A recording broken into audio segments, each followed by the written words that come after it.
Good evening, everyone. Sorry for the delay in getting the meeting started, but we are all here now. So I'd like to welcome you to the March 2020 meeting of the City of Watsonville Planning Commission. My name is Jenny Veach-Olson. Thank you for being with us tonight. Let's begin with roll call. Acosta? Kammer? Here. Rodriguez? Sarmiento? Tavares? Here. Jones? Here. Veach-Olson? Here. Please stand and join me in the Pledge of Allegiance. I pledge allegiance to the flag of the United States of America, a nation under God.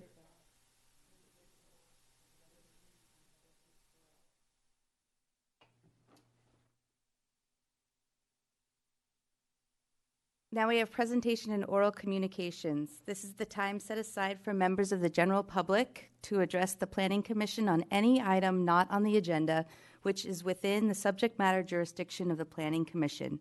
No action or discussion shall be taken on any item presented, except that any commissioner may respond to statements made or questions asked, or may ask questions for clarification. Are there any members of the public who would like to address the Planning Commission tonight? Okay, seeing none, I will open it up to my fellow commissioners for any oral communications that they may have.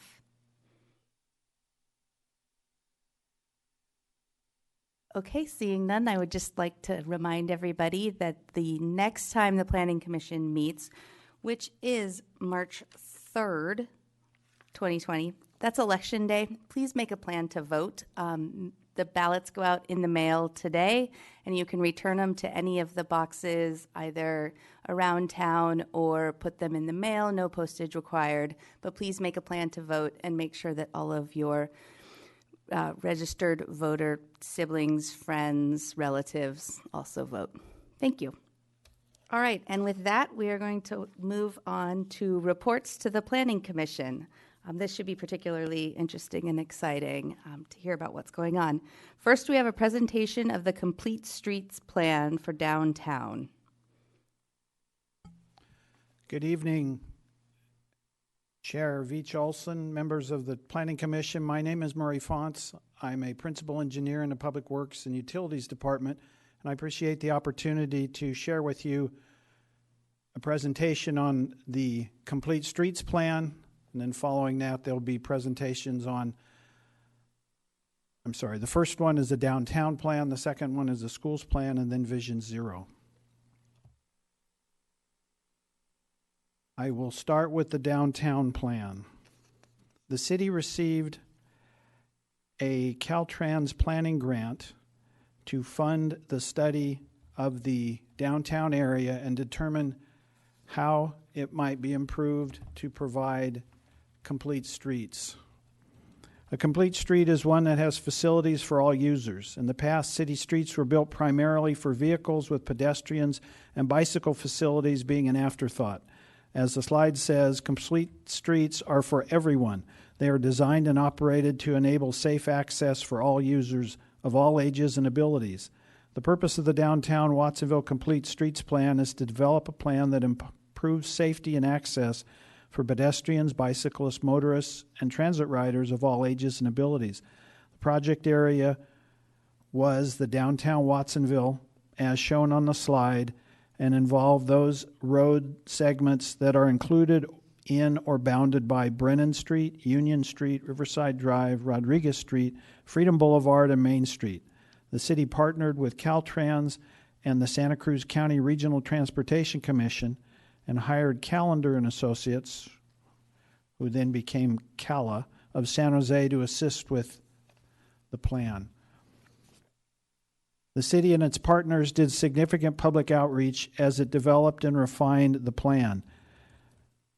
It was done online at booths set up during existing activities, meetings with stakeholders, and meetings with other groups. This slide shows a summary of the numerous outreach sessions.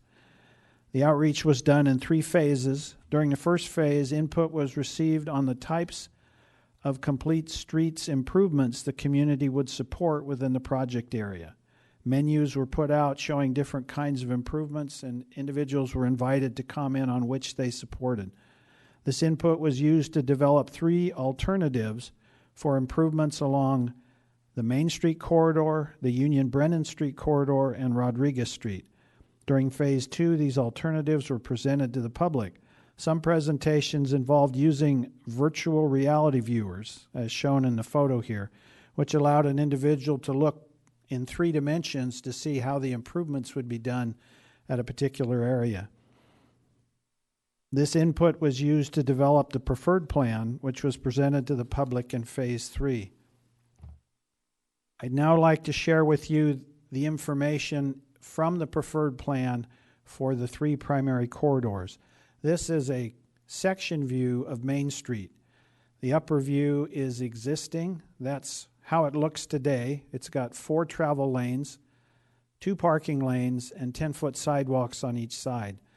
The plan proposes to retain the 10-foot sidewalks in the parking lane, to add bike lanes, 7-foot wide bike lanes, which would allow for a 2-foot buffer and a 5-foot area to ride in, and a reduction of travel lanes from 4 to 3, which would involve 1 lane in each direction and a center turn lane.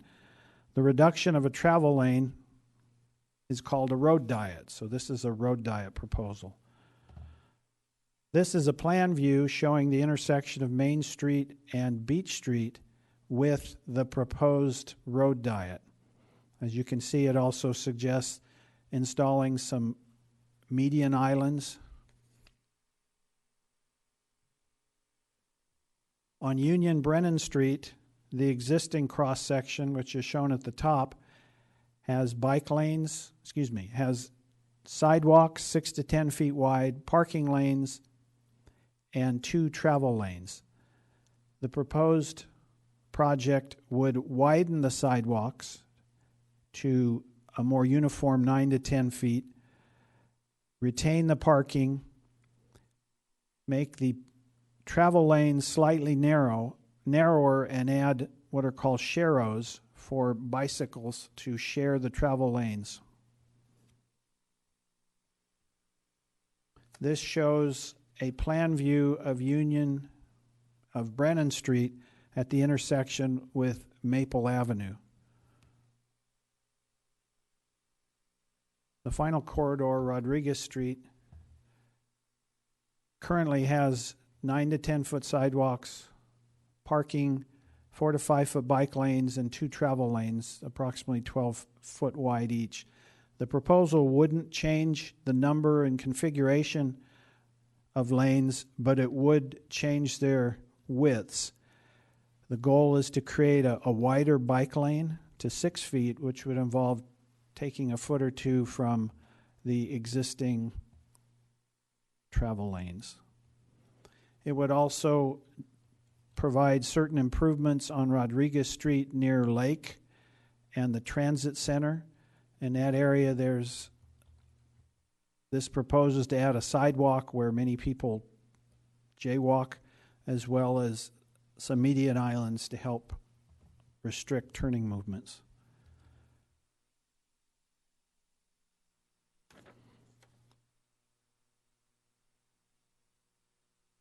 The plan also recommends complete street improvements on the cross streets within the project area, and as shown on these plans, even me as an engineer has trouble reading this plan.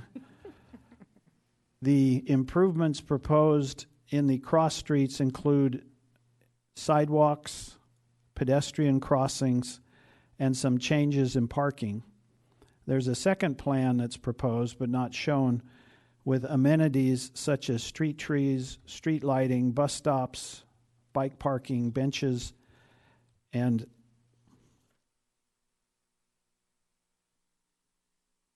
the council approved the proposed plan in November of last year with some instruction for staff.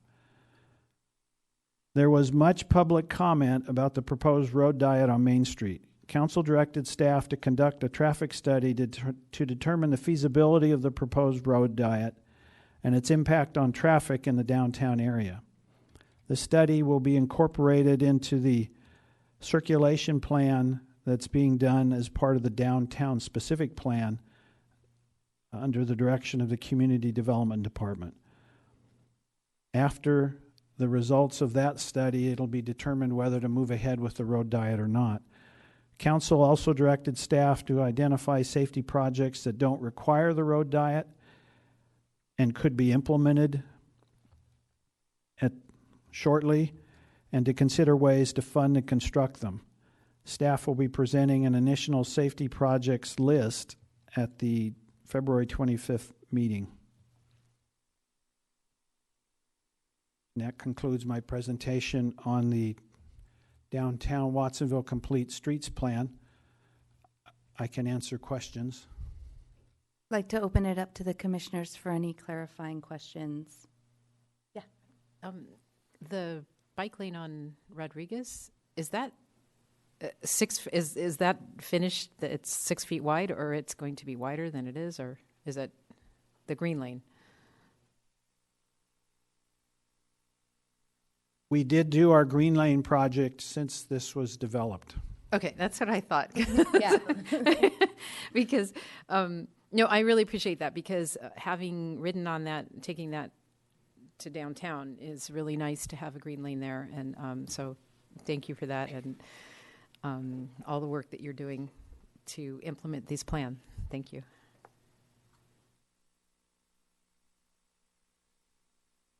I have a clarifying question. So at the end, you mentioned that this goes to council in late February.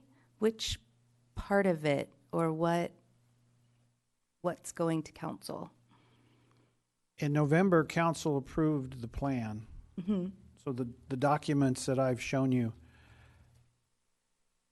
are what the staff is using to develop a list of possible projects that could be done but don't require Main Street to be narrowed. Sidewalks on the cross streets, improved lighting, pedestrian crossings. Staff will present to council a list of those safety projects and a potential funding plan and implementation schedule. Okay, and then what are the next steps for the road diet part of it? The traffic study that will be done as part of the downtown specific plan will incorporate a feasibility study of a road diet. If it's found that it's not feasible, then that'll be the end of the road diet.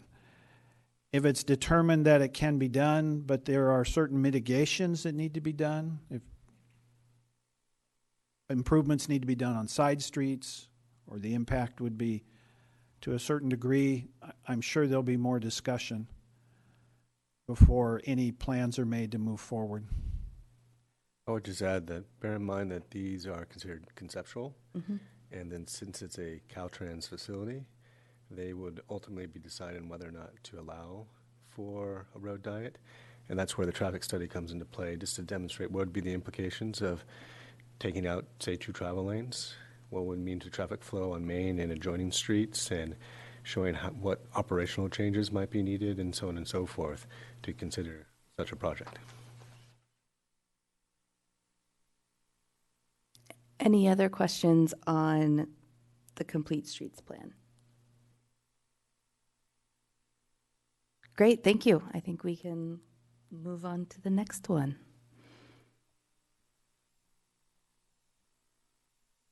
Thank you. The city secured a second Caltrans planning grant, and this one was to develop a complete streets plan for 15 schools within the city of Watsonville. This slide shows the location of the 15 schools. As part of the study, the city partnered with the Pajaro Valley School District and hired Ecology Action. The team reviewed existing conditions through as well as solicited community participation. There were community meetings, 2 community meetings held initially. This was in the fall of 2018, one on each side of the city. Then staff and the consultant went out and met on the individual school sites with staff and those parents that wanted to participate to hear their input as well as watch either the pickups or the drop-offs on a particular day. Studies were sent out through the students and through the parents to determine existing transportation patterns. So, input was solicited through the website. We also looked at the community profile, collision data, existing plans, the current project list, and what programs existed. A draft plan was developed, and the schools were met with once more with the recommendations for each site presented. Input was received, and then a final plan has been assembled.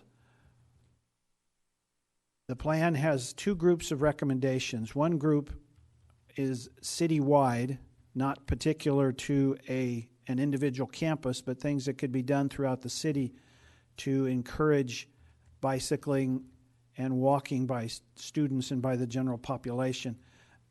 This slide shows some of the recommendations. For example, rectangular rapid flashing beacons.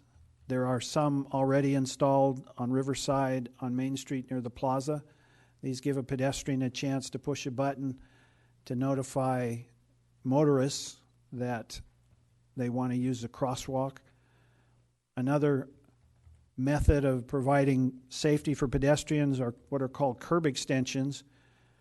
These have also been done in this area of Main Street where the curb is extended out past the parking area so that it puts the pedestrian closer to the road where the driver can see them, and it shortens the distance that the pedestrian needs to walk across the street. Curb ramps are those areas where the sidewalk lowers down to the level of the street and has those domes or bumps that notify the sight impaired that they're transitioning from the sidewalk to the street or back.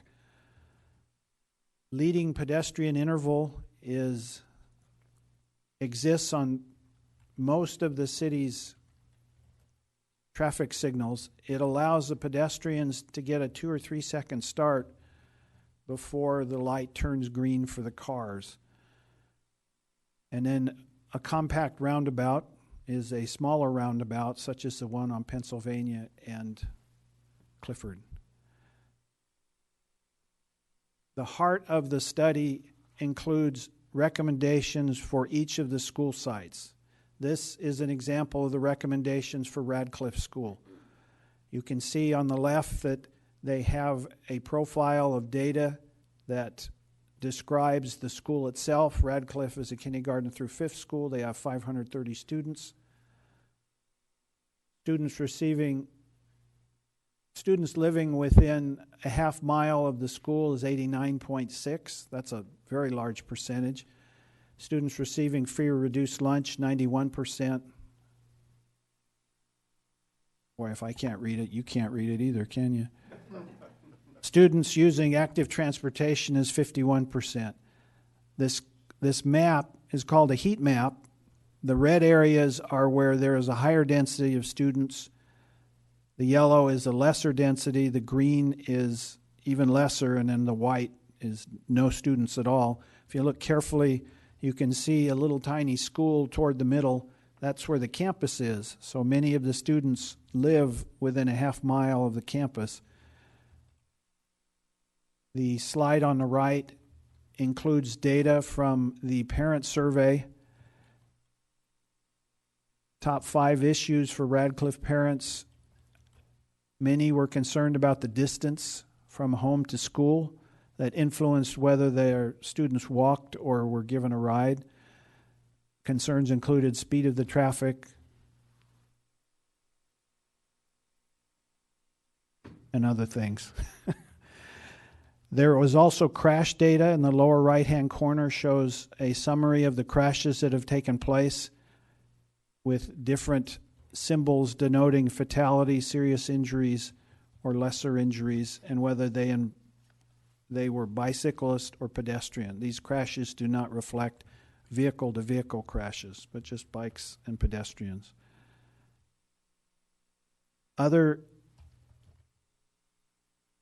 There is also a list of recommendations of improvements that could be done at the individual sites. They're verbally described, and then they're shown on a map, such as the one here. As you can see, for Radcliffe, they stretch as far as Main and Rodriguez all the way to the door of the campus.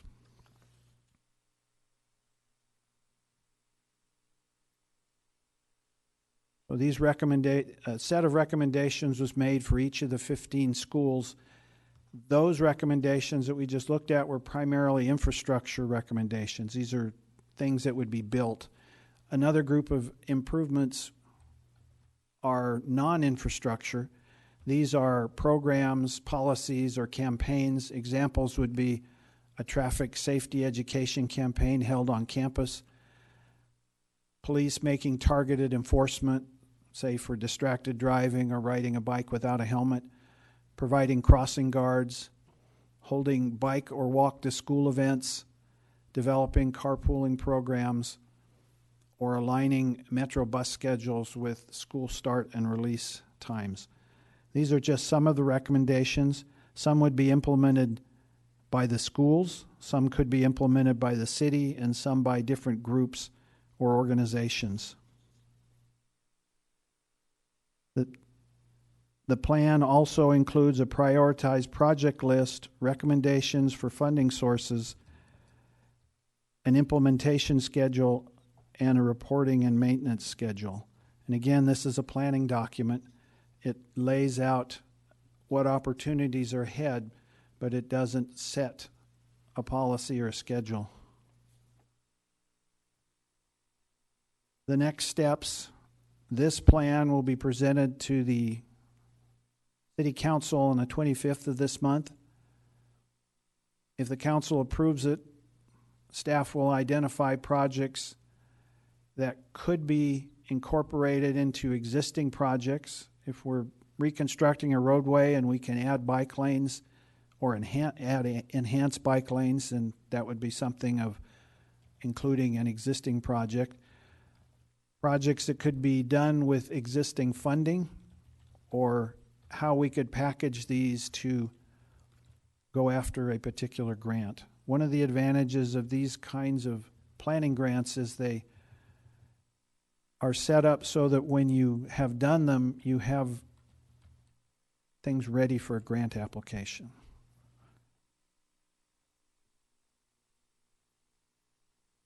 That's the summary of the plan. If there are any comments, I can address them. Any comments or questions? Yes. I have a question. When you talk about existing funding, what sources of existing funding would there be? Measure D, Okay. Senate Bill 1. So Caltrans planning would be a grant that you would apply for if it were something to do with the school. Is that? Planning grants are specific for putting together plans. There are other state funding sources that could be used for construction or implementing programs, and those would be the kind of funding sources that we would go after. Okay. That would be grants then, probably. Grants, okay. yes. Okay, perfect. Thank you.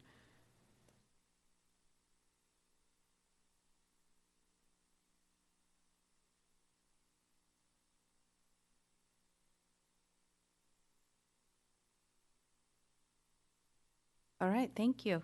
And Vision Zero.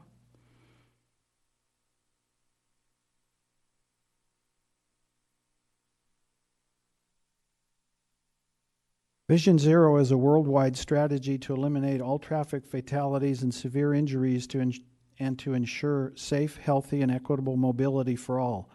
Vision Zero holds that traffic deaths and severe injuries are preventable through a close examination of the shortcomings of existing transportation systems and user behavior. In January 2018, Watsonville City Council approved a resolution adopting Vision Zero and directed staff to prepare an action plan. It did so because for the past several years, the city has been among the highest in the state for injuries and fatalities among pedestrians under the age of 15 and for pedestrians of all ages when compared to 105 California cities of similar size. The action plan that staff has worked to develop is shown here on these slides. The mission statement is to reduce traffic-related deaths and severe injuries through community collaboration, data analysis, policies, systems, and infrastructure, with the goal of eliminating traffic fatalities and serious injuries on city streets by 2030. The city has partnered with numerous groups and agencies, including Bike Santa Cruz County, various community members, Ecology Action, Pajaro Valley Unified School District, Santa Cruz County Health Services Agency, Santa Cruz County Regional Transportation Commission, the State Department of Transportation, United Way, Jóvenes Sanos, Watsonville City Manager's Office, Watsonville Police Department, as well as the Public Works and Utilities Department. There are some core principles that guide the implementation of Vision Zero within the city. These include the approach that traffic deaths and severe injuries are acknowledged to be preventable, that safety of human life is the highest priority and all are responsible. The transportation system should account for human error and plan to minimize the severity of repercussions, that actions toward Vision Zero will be data-driven based on available crash data and will include ongoing evaluation measuring performance objectives, and that speed is a fundamental predictor of crash survival and severity. The idea of Vision Zero is we can avoid deaths and serious injuries if we try harder. Much like the campaign to eliminate tobacco usage, Vision Zero is taking that approach. We need to be all in to make this work. The city did considerable outreach to identify concerns within the community. This was done in April through June of 2018 and is summarized in an appendix. The outreach included online survey and participation in 7 community events and received 241 surveys. The survey asked questions about motorists, bicyclists, and pedestrians concerning unsafe behaviors, safety tips, and personal behavior changes. The most frequently identified unsafe behaviors were motorists failing to stop for pedestrians, distracted driving, and jaywalking. The most frequently identified safety tips involved infrastructure and improved street crossing safety measures, and the most frequently identified changes in personal behavior that respondents said they need to make were to follow traffic laws and avoid distracted driving.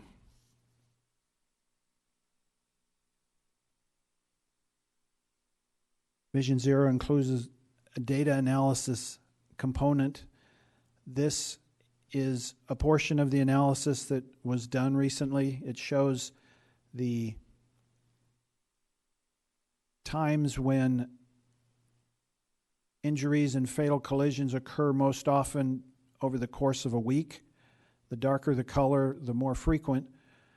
You can see that between 3 and 6 is a time of most frequent crashes, and weekdays tend to be the highest. The map shows the location of the highest number of crashes, primarily on Main Street and Freedom Boulevard. In response to this, the city has begun to address this knowledge by creating pedestrian safety zones in its recently implemented traffic action plan.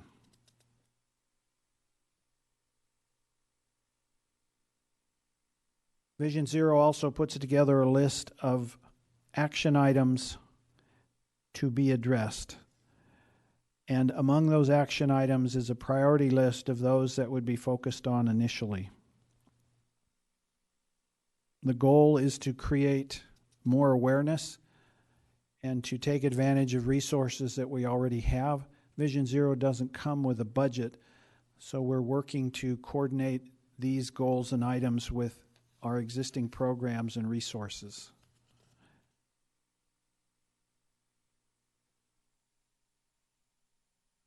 The next steps. With these guidelines in place, the action plan would go to council on February 25th of this year. If the action plan is approved, staff will work to maintain existing efforts, which includes the Traffic Safety Committee, the development of neighborhood traffic plans, and targeted enforcement, as well as installation of green lanes, flashing beacons, and enhanced pedestrian crossings. Some of these have already been implemented, and others would be implemented as opportunity presents itself or funding becomes available. And that concludes my presentation on Vision Zero. Any comments or clarifying questions from commissioners?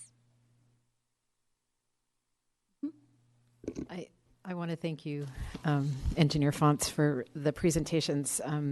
I know that you and the staff have worked, especially the public works staff has worked really hard to make our city safer for pedestrians and bicyclists and skateboarders and scooters and things. And because we have a high population of youth in this city, it's really important that we maintain those safety standards. Having participated in all of these programs, I want to thank you for your outreach to the public as well, because I really want to compliment the city of Watsonville for their outreach to the public. They do a really amazing job of reaching people where people are. Sometimes they have meetings, sometimes they go to different events, and present different scenarios and really explain things. And the what are those things called? The virtual viewers. Yeah, those were really neat. So thank you so much for all that you're doing to make this a safer and more friendly city for all road users. Watsonville was the first agency in Santa Cruz County to adopt Vision Zero.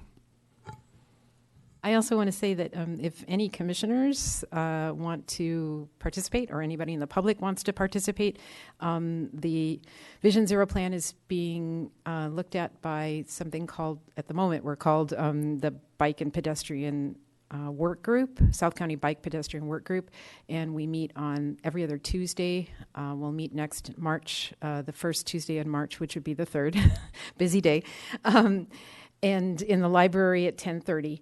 And a lot of these things that were presented today, or all of these things that were presented today, require people, people are asked, the public is asked to participate. And so the more that we participate, the more we get heard, and the more that we can come together in cooperating to really make this a great place to live. The work group meetings are every other month. Yeah, so the next one is March, right? March. Like, because we had one in January. So March, yeah, every other month. Any other questions or comments? Yes. At the at the council meeting on one of those last slides, February 25th, Yes. the plan will be presented to the council. Will that include enforcement idea or possibility of enforcing certain laws that are being broken that lead to fatalities and traffic accidents? Will that be part of that presentation? The plan does include continuing to do targeted enforcement. In these situations, the police department picks a particular area and looks for particular violations. Mm-hmm. So that is part of the plan. Okay. Certainly, input would help steer what's in the plan. The goal for the plan is to be a living document, and what is approved this year would be brought back in a year with an assessment as to what progress was made on some of the goals and where there might be an advantage to shifting priorities or to maintaining focus. The enforcement priorities then have already been decided and will be presented at that meeting. There'll be recommendations.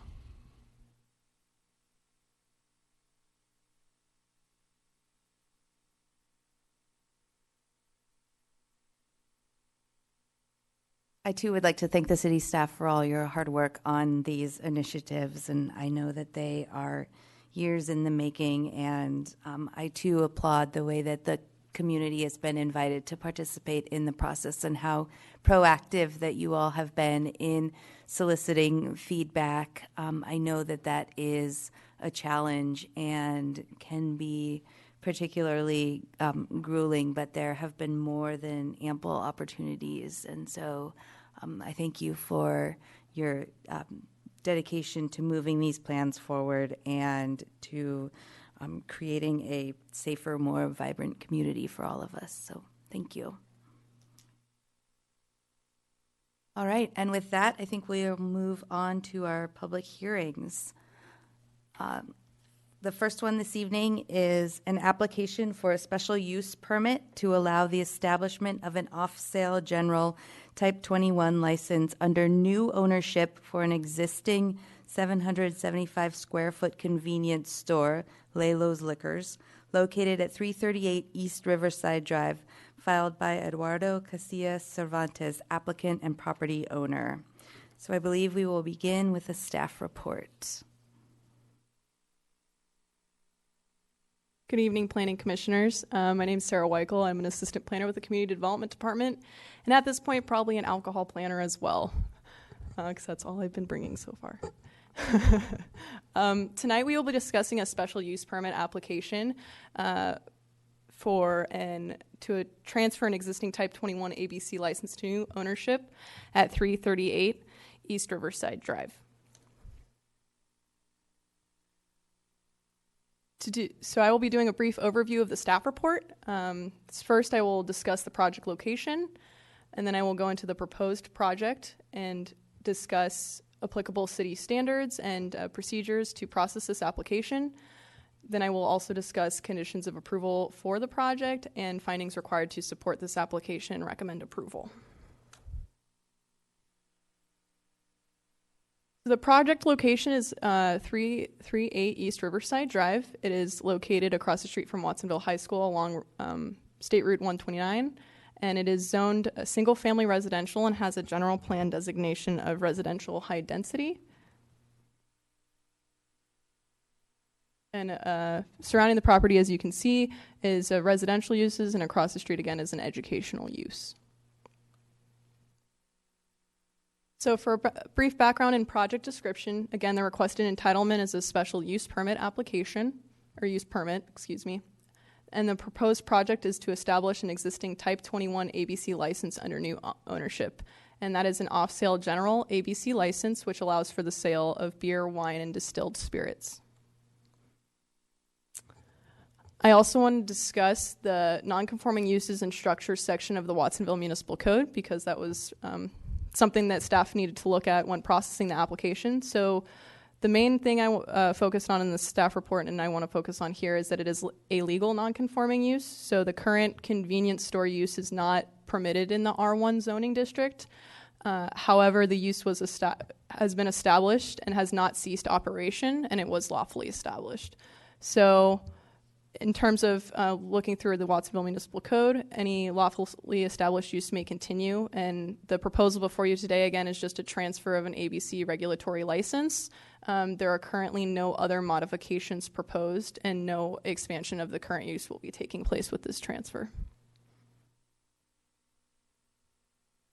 And then currently, the existing site, the current use is, again, a convenience store with alcohol sales, and it's Bridge Street Grocery. And the proposed use, again, is the same use, convenience store with alcohol sales, rebranded as Lalo's Liquors, and it is located off of State Route 129 at Lowhead Street. The procedure required for this application is, again, a special use permit to recognize the transfer of the off-sale license pursuant to the alcohol ordinance and the zoning ordinance. And I will just do a brief discussion of the alcohol-related uses procedures that staff has to look at in order to review the application. The alcohol ordinance requires an alcohol-related uses application in addition to the special use permit application. Once that application is deemed complete, the applicant is then interviewed by a panel of city staff members, and then the application is scored, and a certain score of 80% is required to move the application forward in the use permit process. So the alcohol-related uses application, the applicant did submit a discussion of the location, which included a site plan and a floor plan. Additionally, the applicant provides staff with a business plan to indicate any operational aspects of the business and any additional owners and the use that will be proposed. The neighborhood compatibility plan discusses mainly measures to avoid sales to minors, and measures to report crimes, and measures to help avoid or mitigate impacts of alcohol-related uses. The safety and security plan will mainly focus on lighting and security cameras for this off-sale alcohol-related use business, and discuss training for staff to help secure the safety of both employees and customers at the business. And lastly, the applicant did discuss community benefits that the business would provide to the city of Watsonville.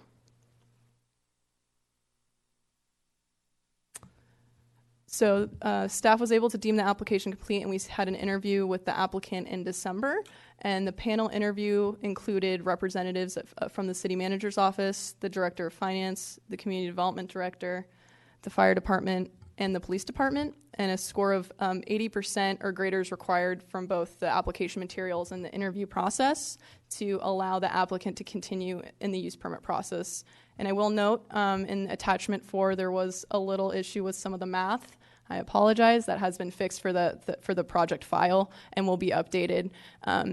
The math related issue did not impact the applicant's score. He actually had a very well-written application. It was a pleasure to work with the applicant. So that has been fixed.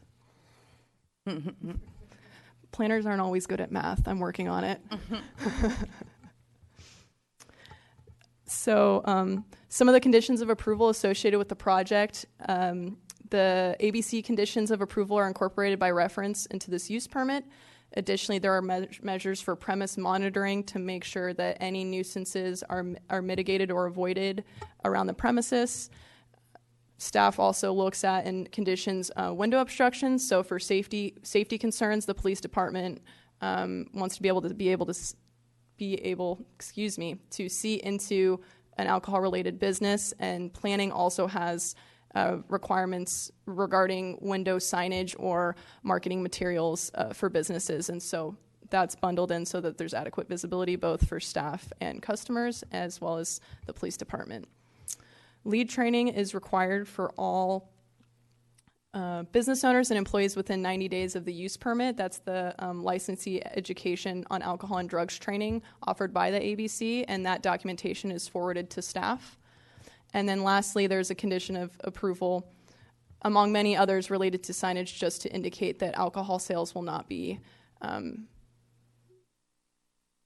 permitted or allowed for anyone under the age of 21 and without proper identification. So with that being said, the Planning Commission may make the findings in support of both the special use permit findings and alcohol-related uses findings for the transfer of ownership. And the staff recommendation is that Planning Commission adopt a resolution approving a special use permit application, Planning Permit 2019-430, to allow the establishment of an off-sale general license under new ownership for a 775 square foot existing convenience store, Lalo's Liquors, located at 338 East Riverside Drive in Watsonville, California, APN number 017-282-005. And that concludes the staff report. Are there any questions from planning commissioners for the staff? Seeing none, I'd like to invite the applicant to make a presentation.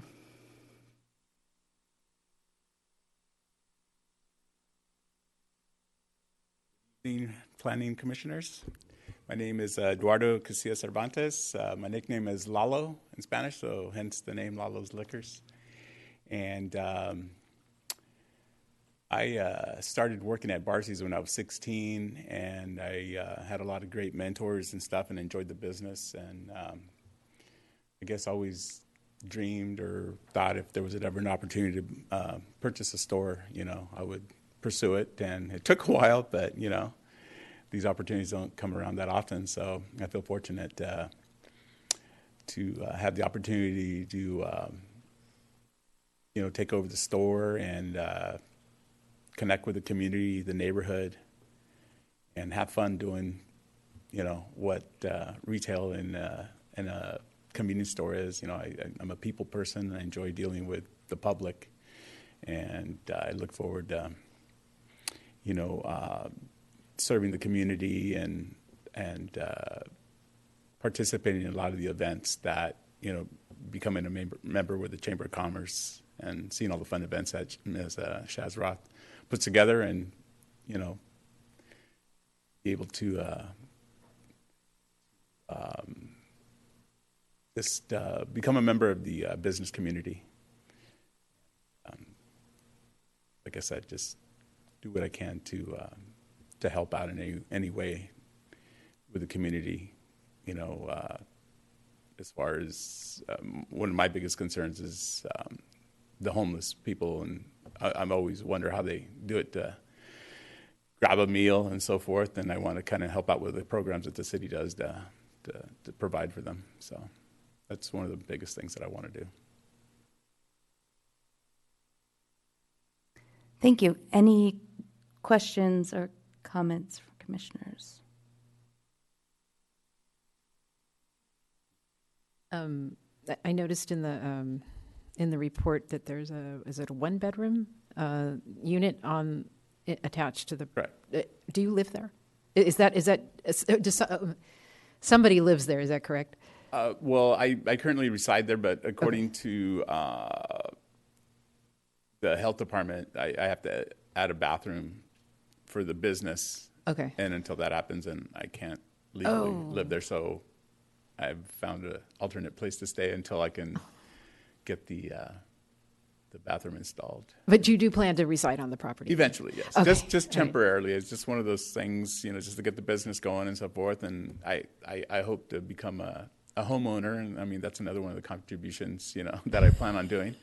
You know, paying property tax and all that stuff that's beneficial for the city. And, you know, that's, just the 2 to 3 year goal for me to try to save money to buy a house. It's something more comfortable. And then I want to commend you on the score that you got on the application. I noticed it was quite high, and especially in the business plan and the safety plan. So thank you for that. Appreciate that. Any other questions or comments? Thank you so much for your willingness to be a part of that neighborhood, and I hope that it goes well, and yeah. Yeah, I've connected with some of the neighbors already. You know, I've been busy, but, you know, some of them made time to say hello, or I'll say hello to them if they're walking by, and they seem to be pretty receptive. And being Hispanic and so forth, being able to speak to them and so forth, in a language that they're comfortable speaking, it just kind of makes them feel a little bit more comfortable and stuff. And that's one of the things that I look forward to is just, like I said, connecting with the community. Not to put you on the spot, but the previous owner had that giant Dodgers emblem painted on the side of the building. That is the other store up or down the street. Oh, the J&D. other. Oh, Yeah. okay. Yeah. Okay. Because Yeah. No, I'm large. I'm a Giants fan, Warriors fan, Watsonville Wildcat fan. I'm a 1980 graduate. So I know the school is right across the street, but I have granddaughters that go there. So anything I can do to help their sports program or anything educational stuff. I mean, I plan on doing that, regardless if my granddaughters were there or not. But yeah, that's just something I'm proud of. Our community and Watsonville High, especially. We have a lot of great people that have come and gone through there. Thank you. At this point, I'd like to open it up to members of the public. Anyone who would like to address the commission on this issue? Okay, seeing none, I will bring it back to the commission for an appropriate motion. I'd like to make a motion to accept staff's recommendation to approve the special use permit for this application. I'll second. Oh.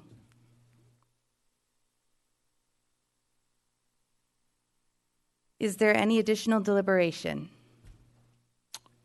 Chair, I would just mention that this will require all four of you voting the same way to have a successful motion. It requires 4 votes.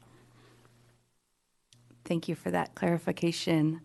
I also wanted to point out, too, that this is a transfer of a license from a previous owner to a new owner, and so it seems pretty straightforward that we accept the findings and the recommendation of city staff.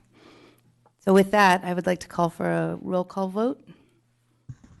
So the motion is to approve the project with staff recommendation. Hammer? Yes. Tavach?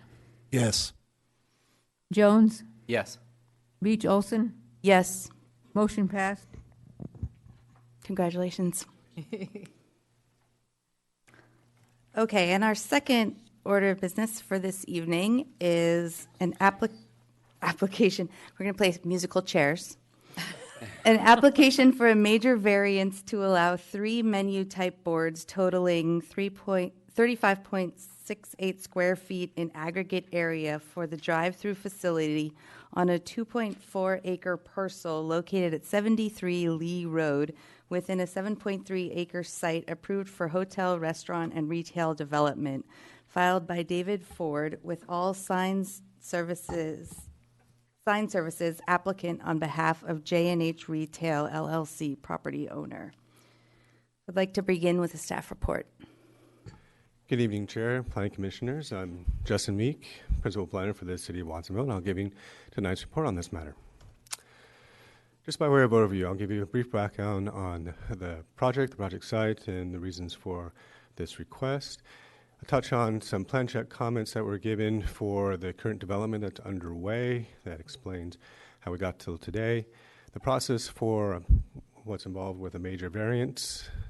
Brief discussion of the standard review, in this case, as a quasi-judicial action, and then staff recommendation. The project site itself is part of a larger site near the intersection of Lee and Beach. It's a site approved for 2 hotels, several restaurant buildings, as well as some retail, and a convenience store and gas station with car wash. Previously, it had been an industrial use where aluminum extrusion plant by Indilux that was demolished, I think, about 10 years ago. This site's currently under development. Here's a relatively recent photograph showing one of the 2 hotels that's under development and a building with 3 restaurant spaces right in front, one of which is planned for use by Starbucks, and that's also the one that has the drive-through lane. During some of the plan check comments when the buildings were being reviewed for building permit, staff noted that, for example, with the tenant improvement for the Starbucks, there appear to be 3 menu board signs shown as reference on the plan. So staff took an opportunity to inform the applicant at the time, knowing that that wasn't part of those approved plans, to be cognizant that the city has regulations limiting the number and area of signs. And those are specifically that within our municipal code under Chapter 41 of the zoning code, it specifies that for drive-through facilities, we limit the number of menu board signs to 1, and it can have an aggregate area of up to 30 square feet. Since that was just for the TI, then a separate sign permit was applied for. This is what typically happens whenever there's any business that looks to install signs on the building. And here's a site plan showing all the different signs that are part of the Starbucks, including some wall-mounted signs on the front to indicate that it's a Starbucks coffee shop with a drive-through lane, a sign, a logo. These are all approved. There's nothing that is inconsistent with this signage that's as part of this business. The issue came about, again, with these 3 menu board type signs along the drive-through lane itself, which consist of a preview board, a ordering screen to confirm orders, as well as a approximately 20 square foot menu board. So staff noted that this proposal was inconsistent with the city's municipal code and regulations concerning the number of menu boards and area of signs associated with this drive-through facility, and therefore had to deny it. And then spoke to the applicant with some correction lists on things they could do to change their design so that they can move forward with finishing up the Starbucks. They elected, however, to request a major variance. Any request for a variance related to any sign is considered a major variance and goes before the Planning Commission for your consideration. Now, to make an approval of a major variance, there are certain findings that have to be made. I'll just remind you that this is not a legislative decision, but a quasi-judicial, so you're treating this like you're in a court of law, and you're hearing evidence in support or non-support of the matter. The first and second findings, there's 4 in total. They speak to whether or not there's anything exceptional, such as the narrowness or shallowness or shape of a property, or any other topographical or other extraordinary, exceptional situation or condition of the property itself. So the issue is not so much of whether or not this is something that an applicant requests, but is there something particular about the property that makes the strict application of the regulations create a potential hardship? Likewise, do these circumstances apply only to this site, or do they apply generally to other properties within the same district? Similarly, there are questions about whether or not granting the variance would be detrimental to public health, safety, and general welfare, and is it being requested based on economic hardship of the applicant, again, as opposed to a situation on the ground, and something that, of course, if it were created by the applicant, that would also not be grounds for granting the variance. So as presented, the findings cannot be made. The site is similar to other sites zoned for visitor service and commercial. There are no exceptional topographic or other exceptional conditions that necessitate not applying the number of limits on the number of menu boards and area. The request is based off of a preference of the applicant itself. It does not represent an undue hardship. And of course, if it were granted, it would represent a grant of special privilege, which is contrary to what these are intended to accomplish. Therefore, a draft resolution has been prepared recommending denial of this request, and the evidence is provided as Exhibit A to the resolution. So in sum, staff recommends that the Planning Commission adopt a resolution denying the major variance requests that would otherwise allow the 3 menu board type boards with a total area of 35.68 plus or minus square feet in aggregate area for the drive-through facility on a 2.4 acre parcel located at 73 Lee Road here in Watsonville, California, within the larger development site of 7.3 acres approved for hotel, restaurant, and retail development. And that concludes staff's report. I'd like to open it up to the commissioners to ask any clarifying or technical questions of city staff.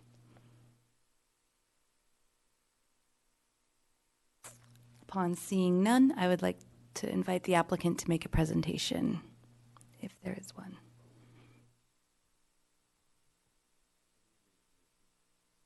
My name is Dave Coberly. I'm with Superior Sign. We work with the Starbucks folks for getting their signs up on their buildings and getting them what they need as best we can. And I understand the concern in this particular case is the number, if I'm correct, Justin, on the menu board items. The item J, which is the order screen, isn't really used as a menu board, but I guess it could be considered part of the drive-through package. The most of the stores will have the order screen and then the menu board following, but prior to that, the preview menu board, which is designed solely to expedite the cars through the drive-through, that's what I thought the main focus here was. But maybe I need a little clarification on if the preview board was not allowed, would the other two items be acceptable? Or is that something for discussion at this point? Did I miss something?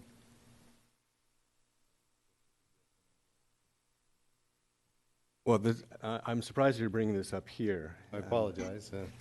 So if you wanted to have a conversation and sit down and go over ways, one of the things that we did identify is the fact that there are a split configuration that McDonald's has. And so as outlined in the corrections list, if there were multiple menu boards that had an aggregate area of less than 30 square feet, staff would have recommended that this not have to go through a major variance process and could have been improved administratively.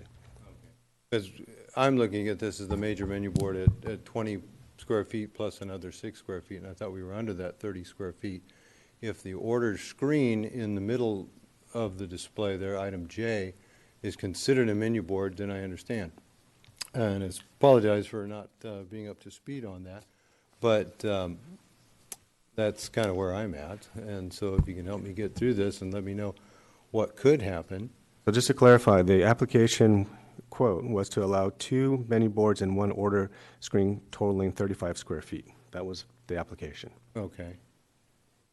Okay. Is the order screen considered a menu board? Because I understood. That is correct. Okay. Well, then what can I do at this point? We do have, and I realize this is not the time to be asking these questions. It is not, I'm sorry. And at this point, if they denied the variance, what would we do? Go back for a change in what we're applying for? Is that correct? What we'd be looking for is you to show a configuration of menu boards, the number and the aggregate area that is at least less than 30 square feet. 30 square feet, I understand. So the order screen plus the menu board could possibly get us in that particular realm. So if you remove the preview board and had the order screen and menu board, that appears, based on the information here, to total roughly 29 square feet. Okay, and that's what my understanding was, but I apologize. In hearing the presentation, I got a little thrown off. But Starbucks has asked me to pursue the preview menu board, to include that in the package, primarily to expedite the traffic through the drive-through lane. And they've done a lot of studies showing that it does quite a bit to improve the traffic flow and get the folks through the drive-through by having the preview board of about 12 to 15% increase in traffic flow. I don't have any data to back that up, but that's what I've traditionally understood. So the request is really for the preview board to be allowed to expedite that travel. And if that can't be, then I will stand corrected. At the same time, I'm hoping that that can be viewed as a beneficial aspect. I've seen so many of these drive-through lanes get so backed up with so many people at particular times. If you went through the whole day, it'd be fine, but particularly in the morning when everybody wants to get coffee. And the preview board will help that. And that was my purpose. Thank you very much. Thank you. Are there any clarifying or technical questions from the commissioners for the applicant? Okay, seeing none, I'd like to open it up to the public. Any members of the public who would like to address the Planning Commission on this particular item, please come forward. Okay, seeing none, I will bring it back to the commission for an appropriate motion.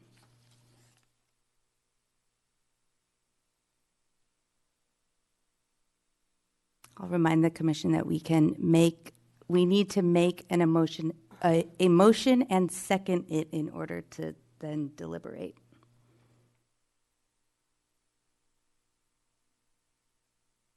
I'll make a motion to accept the staff recommendation to deny the major variance. I'll second that.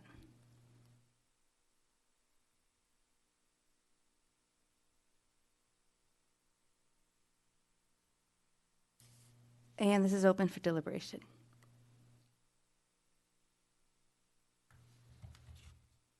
As the discussion was going on there, the applicant will have another opportunity to make changes and present a different plan in hopes of getting that approved. Yeah, so there's currently the outstanding, the building permit that I referenced before, the TI is moving forward. The sign permit, that's the SG permit that I referenced, that's on hold. That's not been issued. There are still correction items that they can address, and if they do, then that permit would be approved, and it would be issued, and they would proceed with installing all the signs on the building. And so that's part of the reason why I included that as part of the packet, just so you have that reference. Thanks. Justin, just for context, have we made a major variance in any? None that I'm aware of.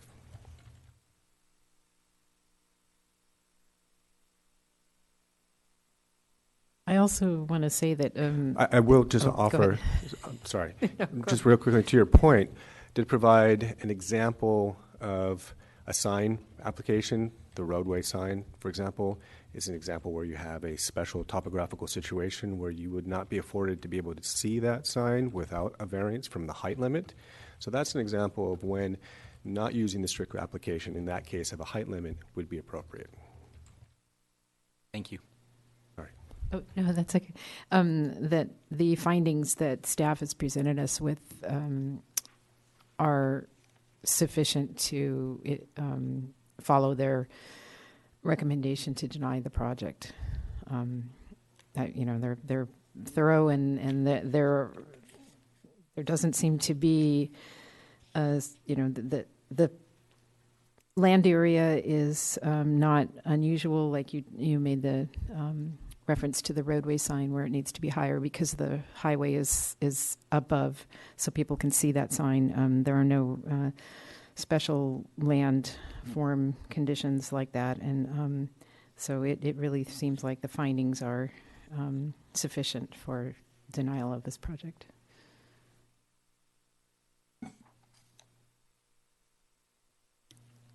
Additionally, there's no precedent for approving a major variance like this, and since this is not a financial hardship or topographical issue, I am in favor of staff recommendation for denial. There's no precedent for this special privilege. Any further deliberation?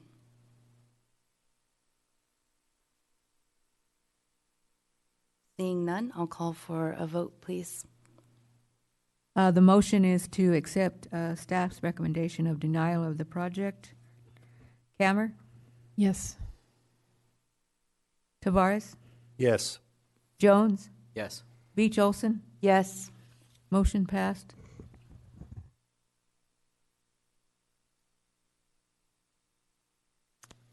And then the final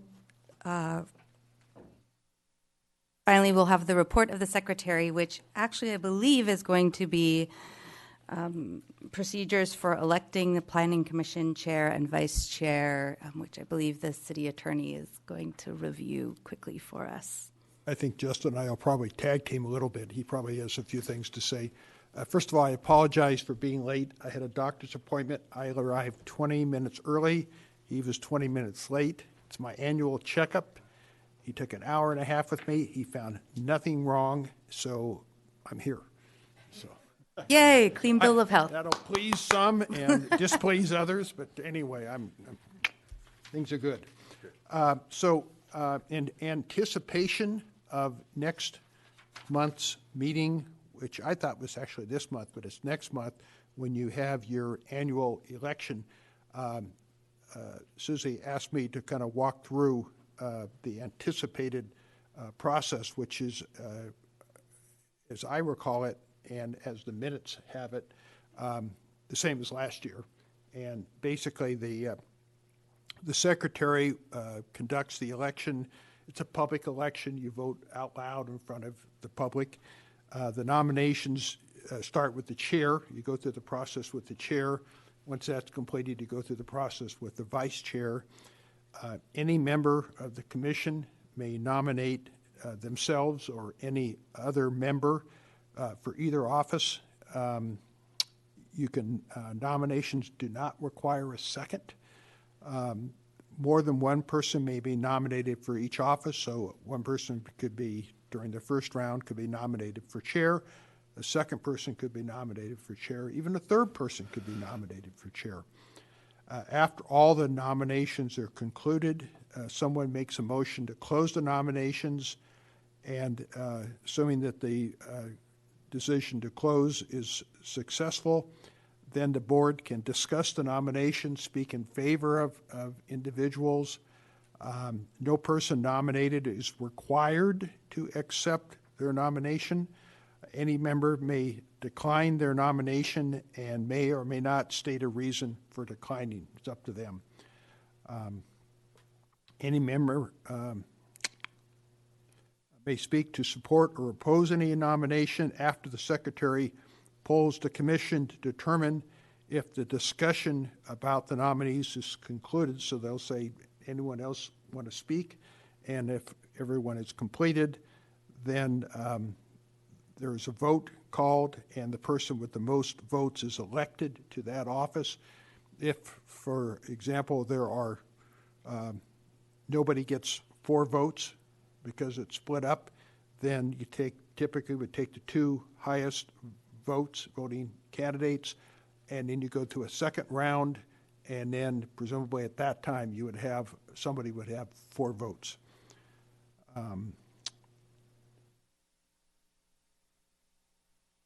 So after that's completed, you start over with the vice chair, go through the same process, and the chair is elected for the succeeding year. I don't know if Justin has anything to add to that or make clear. I'd be happy to answer questions. I thought what I would do is send a link to everybody of the minutes from last year's election so you could see or be reminded what happened last year. That's sometimes handy. And Deborah sent those to me today, so I'll get those out to you. That concludes my report. Any clarifying or technical questions? I have a question. What if next month is like this month, where there are only 4 of us? We still conduct the elections that? I'm sorry? So what if we only have 4 commissioners present? You have 4 commissioners. You can still go through the process. You need 4 So it has to be to unanimous. elect somebody. So if you have let's say it were tonight, you could nominate, each of you could nominate somebody, 1 or 2, or presumably you could all nominate yourself, and you'd be 4. You have the first vote, and presumably it's sooner or later you get down to 2 people, and going to have to all come in favor of one person and be behind that person, and nobody vote for the other person in order to have the successful election. If you don't elect anybody, adjourn the meeting, come back to next month when you have a full board. That's how I would, we don't, our rules don't go into that detail, but that's basically what would seem to be to make the most sense, and I think it's been the practice in the past.